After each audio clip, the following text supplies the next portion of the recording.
Welcome to study IQ platform. दोस्तों, मेरा नाम पिनाक पानी द्विवेदी है। मैं यूपी PCS 2020 के एग्ज़ाम में डिप्टी कलेक्टर पद पे चयनित हुआ हूं और आज हम लोग बात करेंगे यूपी PCS आयोग द्वारा लिए जाने वाले पर्सनालिटी टेस्ट की, जिसे कॉमन वर्ड्स में हम लोग इंटरव्यू भी कहते हैं, जो प्री और मेंस के बाद लिया जाता है। उसके बारे में बात करते हैं। मैंने स्लाइड पे वही वर्ड्स लिखे हैं जो आयोग ने हमको नोटिफिकेशन में लिख के दिया है, लेकिन उससे पहले हम लोग थोड़ा सा जनरल बातें करते हैं। देखिए, ये 100 मार्क्स का एग्ज़ाम होता है। पहले इसके कुछ ज़्यादा मार्क्स थे। अब जिस साल मैंने 2020 में दिया था, ये 100 मार्क्स के एग्ज़ाम्स थे।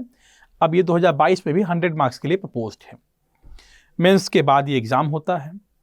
इस एग्ज़ाम के अलग अलग विचार हैं। मतलब मैं जितने अलग अलग लोगों से सुनूंगा, सब अलग अलग अपनी कहानी बताते हैं, सबका अलग एक्सपीरियंस होता है। आप लोगों ने भी अलग अलग लोगों के अलग अलग एक्सपीरियंसेस सुने होंगे। मेरा जो एक्सपीरियंस है पर्सनल, मैं UPSC का भी इंटरव्यू दे के आया हूँ, UP PCS का भी इंटरव्यू दिया है, तो मैं दोनों के एक्सपीरियंस को लेके आपको जो बताना चाहता हूँ ना, वो मेरी तरफ से पूरा सच है। आप जितना उसको बिलीव करें। देखिए, हम लोग जब सेलेक्ट हो जाते हैं, मेंस क्वालिफाई हो जाते हैं, तो कई जगह मॉक इंटरव्यू देने जाते हैं। कई जगह अभी सीनियर से बैठ के बात करते हैं, उनसे कहते हैं सर आप ले लीजिए थोड़ा पर्सनालिटी टेस्ट, आप थोड़ा इंटरव्यू ले लीजिए। पहली बात तो इसको ना इंटरव्यू ना कहें। सीधी बात मैं आपको बताऊं, इट इज़ नॉट इंटरव्यू। चलिए, कोई नहीं, मुझसे चल नहीं पा रहा, लेकिन मैं क्लियरली बताना चाहता हूं, ये इंटरव्यू नहीं है। इसको सिर्फ और सिर्फ पर्सनालिटी टेस्ट की तरह ही याद कीजिए। ऐसे ही पढ़िए कि ये पर्सनालिटी टेस्ट है, ये इंटरव्यू नहीं है। मैं क्यों बताना चाहता हूं, मैं बताना चाहता हूं। कभी कभी एक दो बार मेरे साथ भी हुआ है, तो मॉक इंटरव्यू जब मैंने दिया ना, तो कभी कभी फील होता है कि अगर मैं किसी क्वेश्चन का आंसर नहीं दे पा रहा हूं, तो लास्ट में जब रिव्यू मिलता है तो उसमें कहते हैं कि आप यहाँ लैकिंग थे, आप यहाँ लैकिंग थे, आपको ये और पढ़ के जाना चाहिए। लेकिन मैं उसी नॉलेज के साथ अगर वहाँ गया तो मुझे ये फील नहीं हुआ। हो सकता है मैं क्वेश्चन का आंसर दे पा रहा था, या हो सकता है कि सेटिस्फैक्टरीली नहीं, किसी हद तक मैं आंसर दे पा रहा था, लेकिन लैकिंग वाली स्थिति नहीं आई। उसका कारण क्या है मैं बताना चाहता हूँ। क्योंकि आयोग द्वारा जो भी माननीय लोग बैठ के पैनल में हमारा इंटरव्यू लेते हैं ना, सबसे पहले मैं आपको एक चीज बताना चाहता हूं ना, आप उनके अनुभव का, आप उनके नॉलेज का बहुत सम्मान करें। मतलब एक लाइन में अगर मैं कहूं ना, जो एक्सपीरियंस का बैगेज होता है ना, वो बुक्स पर हमेशा भारी पड़ता है। हम लोग कितना भी पढ़ के जाए ना, उनके पास जो अनुभव का ज्ञान है, जो अनुभव है, वो बहुत बृहद है, बहुत ज्यादा है। इसलिए इंटरव्यू, जिसे हम लोग पर्सनालिटी टेस्ट कह रहे हैं ना, इसमें एक टैक्टिस अपनानी होती है। हम सबको टैक्टिस अपनानी होती है। वही टैक्टिस जो मैंने अपनाई थी ना, वो मैं आपको बताना चाहता हूं, ताकि जब आप मेंस क्वालिफाई करके इंटरव्यू में अपीयर करें तो आप ये फील कर पाए कि हाँ, ये दो बातें अगर मैं अंदर ला लेता हूं, अपने अंदर, अपने में विकसित कर लेता हूं, तो मेरे अच्छे मार्क्स आएंगे। देखिए, सिलेबस में क्या लिखा है पहले उसको पढ़ते हैं। सबसे इंपॉर्टेंट चीज क्या है ना, this test will relate to the matter of general interest, keeping the matter of academic interest in view and for general awareness.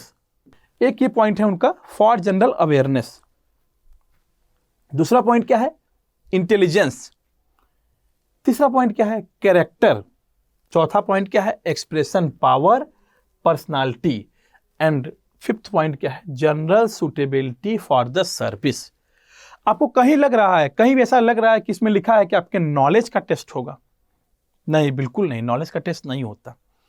दोनों आयोगों में, संघ लोक सेवा आयोग UPSC में, उत्तर प्रदेश लोक सेवा आयोग UP PCS में, मैं इंटरव्यू देने के बाद आपको बताना चाहता हूं ना, they are not checking your knowledge. Knowledge check करने के लिए प्रीलिम्स आप दे चुके हैं, मेंस आप दे चुके हैं, दोनों में आप क्वालिफाई हैं, उनको भरोसा है। अगर आप 4 क्वेश्चन का आंसर लगातार नहीं देते हैं ना, तो भी उनको ये नहीं फील करेंगे कि आपको नहीं आता।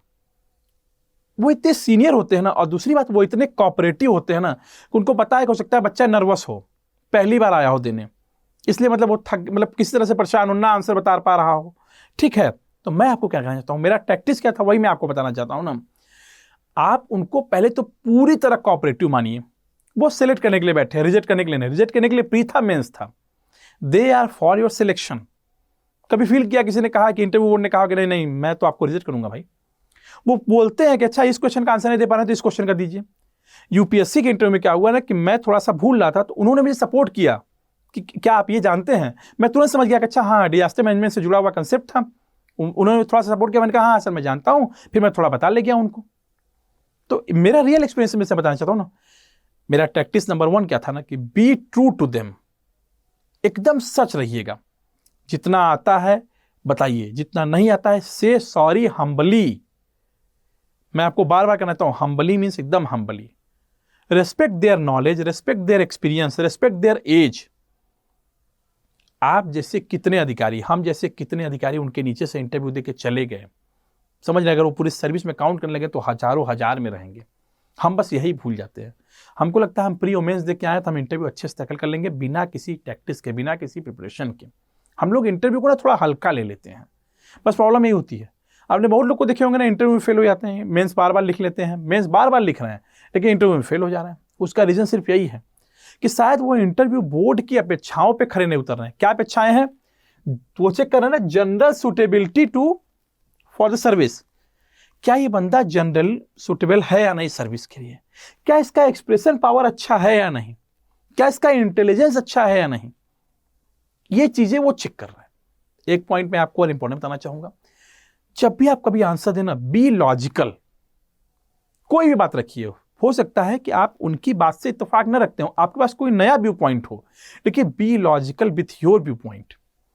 जब भी अपना पॉइंट रखें, आप बताएं कि सर इन ग्राउंड्स पे मैं सोच रहा हूं कि ये भी मेरा आंसर है, ये भी सही हो सकता है, ठीक है। And be always humble. आप be logical, be always humble, be true to themselves. समझ रहे हैं ना?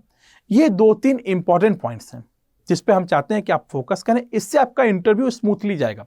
आपको रिवीजन क्या करना है, देखिए सबसे पहले पॉइंट पे क्या पढ़ के जाना है, जैसे मैंने जो पढ़ाई की थी, मैटर ऑफ जनरल इंटरेस्ट, जो जनरल करंट अफेयर में चल रहा है। जब मुझे इंटरव्यू अपेयर करना था, यूपीएससी का पीसीएस का दोनों एक ही साल करना था 2020 बैच में, तो मैं 2 पेपर पढ़ना शुरू किया था।